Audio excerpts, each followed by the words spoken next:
अगर आगरा में जाओगे या लखनऊ जाओगे, शहर में देखना ऐसे रथ, ये चौमीन वाला रथ जो होता है उसको रंग करके भारतीय जनता पार्टी ने अपना रथ बना लिया है। उनका जुगाड़ का रथ है। और उनके दूल्हा कहां छुपे हुए हैं? चुनाव वाले दूल्हा जो बुलडोजर चलाते हैं। वो कहते हैं कि समाजवादी लोग घबराते हैं बुलडोजर रथ से। मैंने सुना है कि यहां भी बुलडोजर चला था।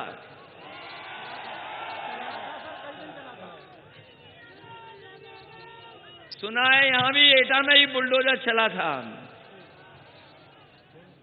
बिल्डिंगें गिरा दी। और चुनाव जीतने के लिए पैसे लिए घूम रहे थे बीजेपी के लोग, और बीजेपी के लोगों का सहयोग कर रही थी पुलिस।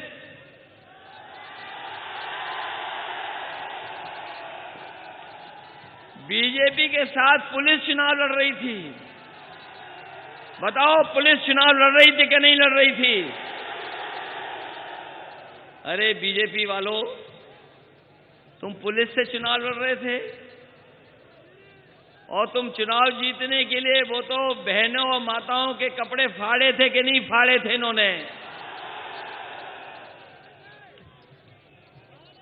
चुनाव जीतने के लिए बताओ, लखीमपुर में बहनों के माताओं के कपड़े इन्होंने फाड़े थे, छीने थे कि नहीं छीने थे? हम पूछना चाहते हैं बाबा मुख्यमंत्री, जिन्होंने हमारी माताओं बहनों का अपमान किया था, बताओ उन पे बुलडोजर चलाओगे कि नहीं चलाओगे?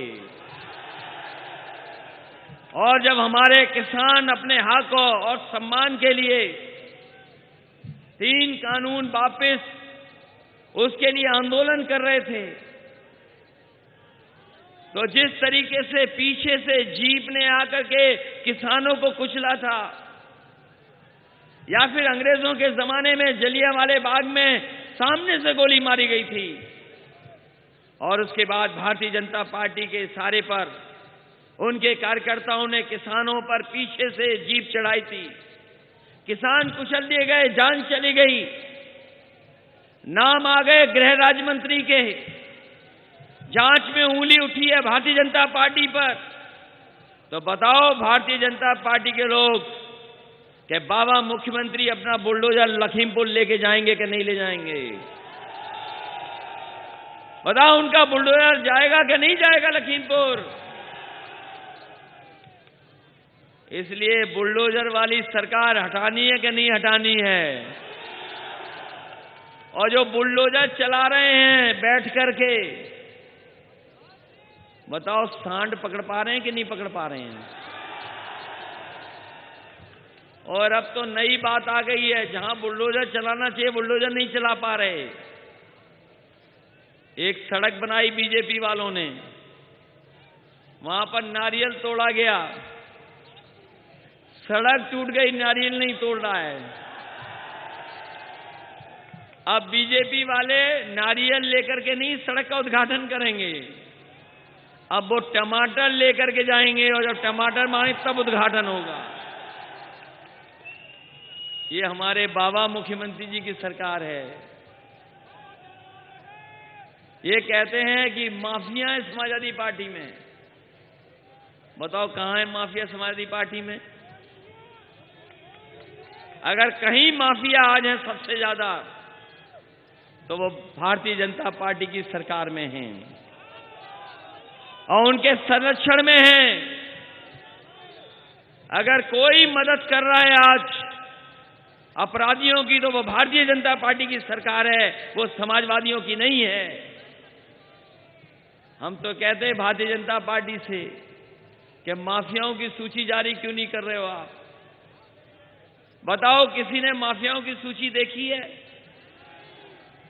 हम तो कहते हैं भारतीय जनता पार्टी से सूची जारी करो। क्या उत्तर प्रदेश में टॉप 10 माफिया कौन है?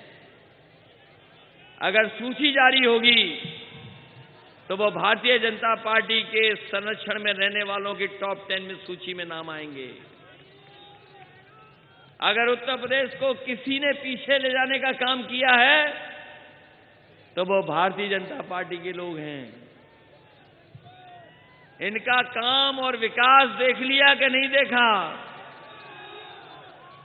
इन्होंने महंगाई बढ़ाई,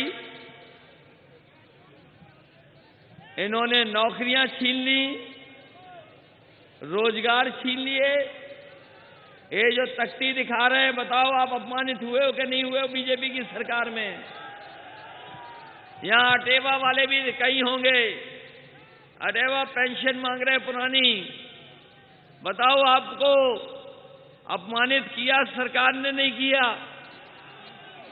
और ये बीएड, बीपीएड वाले, बीटीसी वाले, शिक्षा मित्र, अगर अपने हक को और हक की लड़ाई अगर लड़ी होगी तो इन्हें भी अपमानित होने पड़ा है सरकार में। कोई नहीं बचा, चाहे वो रोजगार सेवक हों। और भारतीय जनता पार्टी की सरकार में कोई परीक्षा होती है तो सबसे पहले पेपर लीक हो जाते हैं, और परीक्षा होने भी गई तो परीक्षा रद्द हो जाती है। इसलिए हम आप सबसे अपील करने आए हैं कि इस बार जनता ने जहां मन बनाया है, जनता का समर्थन आज समाजवादी पार्टी के साथ है। आने वाले समय में चुनाव होने जा रहा है, बताओ भारतीय जनता पार्टी का सफाया होगा कि नहीं होगा? बहुत नौकरी और रोजगार के विज्ञापन लगे हैं, लखनऊ से लेकर के दिल्ली तक बड़े बड़े होर्डिंग लगी है नौकरी और रोजगार की। ये हमारे पढ़े लिखे नौजवान हैं यहां पर। बताओ एटा वालों और नौजवान एटा के कितने लोगों को नौकरी और रोजगार मिल गया है? बड़े बड़े विज्ञापन देखे हैं रोजगार और नौकरी के, नहीं दिल्ली में लगा रखे हैं विज्ञापन, लेकिन एटा के नौजवानों को नौकरी और रोजगार नहीं मिले हैं। इसलिए हम भरोसा दिला के जा रहे हैं कि जहां समाजवादियों ने सड़कें बनाई हैं, बड़े बिजली के कारखाने लगाए हैं, और अगर एम्बुलेंस चलानी पड़ी तो एम्बुलेंस चलाई है। पुलिस को 100 नंबर जो व्यवस्था दी थी, जो अब 112 है, वो इसलिए व्यवस्था दी थी 100 नंबर कि अगर गरीब और किसान अगर गांव में है, अगर कोई झगड़ा हो जाए तो पुलिस मदद करने पहुंच जाए। लेकिन जब से ये सरकार आई है और इन्होंने 100 से 112 किया है, तब से पुलिस का भी कबाड़ा करने का काम इन्होंने किया है। पुलिस बर्बाद कर दी, जो योजनाएं चल रही थी वो सब बर्बाद हो गई, और इनका इंतजाम फेल दिखाई दिया। जब लोगों को जरूरत थी दवाई की तो ये सरकार दवाई नहीं दे पाई।